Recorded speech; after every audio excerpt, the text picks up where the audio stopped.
Mr. Speaker, it gives me great pleasure to join the Minister in supporting what feels to be rapid progress of this bill through its third and final reading. Beg your pardon, Minister? That's right. Got to get onto it. We do have to get onto it.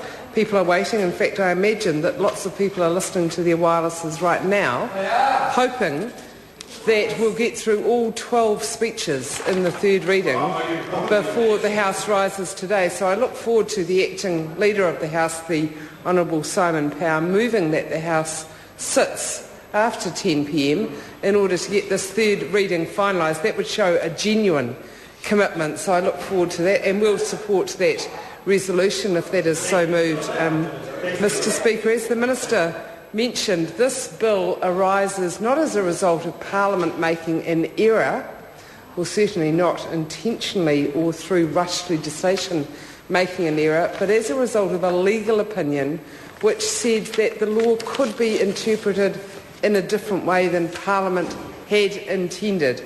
And therefore, it was certainly the will of, I think I recall correctly, in saying that it was the entire unanimous view of Parliament that the possibility for confusion around the storage period of sperm, of eggs and embryos must be clarified immediately. So this bill was referred to the Select Committee as an amendment bill.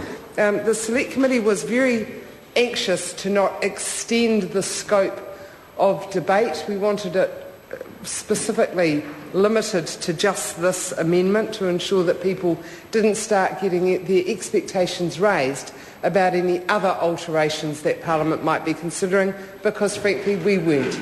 The only reason that we had the bill before the Select Committee, the only reason that Parliament had voted to move it to the Select Committee was because of the possibility of a fertility clinic having stored gametes or embryos beyond the time that was legally allowed if this legal opinion was to be interpreted by the courts. That was the last thing that any one of us would want to have happen to a family who is in this situation.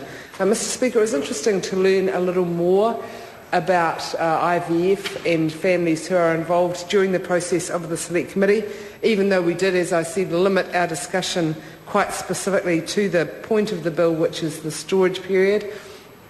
But actually 2% of babies who are born in New Zealand now are conceived with some sort of reproductive help, generally through an IVF clinic.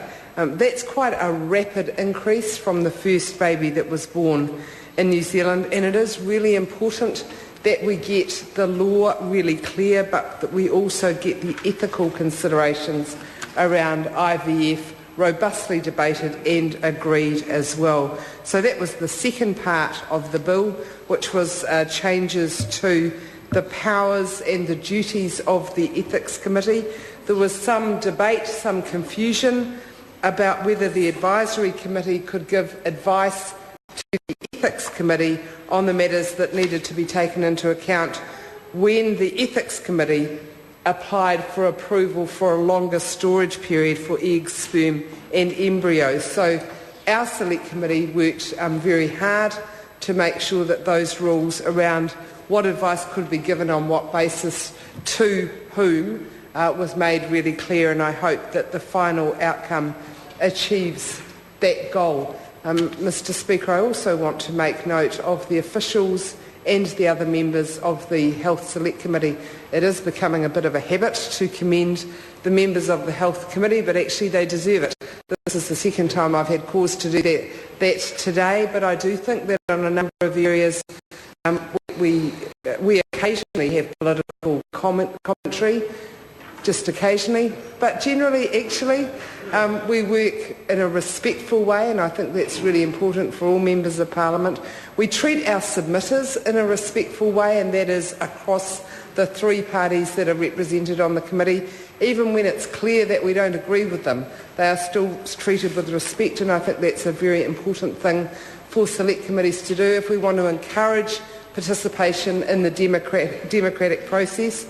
And on bills like the one that we're debating now, the Human Assisted Reproductive Technology Storage Amendment Bill, we did take the issues very seriously, because we knew that this is not just a technical issue, it is certainly not a political issue, it's a very emotive and emotional issue for the families who are involved. So it added a burden of responsibility for us to make sure that nobody was under any misunderstanding about the length of time that the sperm, the eggs and the embryos could be stored. So that was the point of this bill, Mr. Speaker. It was just to make sure that that time was absolutely crystal clear. I want to commend the Minister for his early contribution right at the very start of this debate when he said, and I have got a quote from him, he said, "The government believes that it would be unfair to require fertility clinics to destroy the sperm, eggs or embryos that have been stored for more than 10 years when they have acted in good faith and reasonably believed they could be stored until 2014. Had the Minister not taken that initiative, then I think we would have had a lot of distress amongst fertility clinics and certainly amongst families in New Zealand, and none of us wanted that. So that was a very good initiative that the Minister took, but there'll be no need for further debate on this issue, I hope, in future. The issues that are broader than this amendment bill, though, will come before the House again. This is a rapidly growing area of technology, and it's one that more and more families are now taking advantage of. So it was certainly tempting for the Select Committee and the submitters to broaden the scope of their contribution in the bill, and I want to commend all of us for putting the leash on our own interest in this area and maintaining the rigour that we determined right at the very start of our Select Committee process, and that was to quite strongly enforce the narrowness of our debate. So since 1984, when the first IVF baby was born in New Zealand, this technology has leapt ahead in leaps and bounds. We have had a considerable amount of our parliamentary time taken up. We had leaders in that debate, people like Di Yates, my colleague from Hamilton, who ensured that we did get international expertise, we did get advice from other countries who had already been through the legislative process, that we did look at all the potential pitfalls and tried to avoid them as much as possible. But the legislation that we're amending has only been in place since 2004. So this is actually a relatively recent issue for the New Zealand Parliament to be debating. I hope that we've set a good standard for the debate.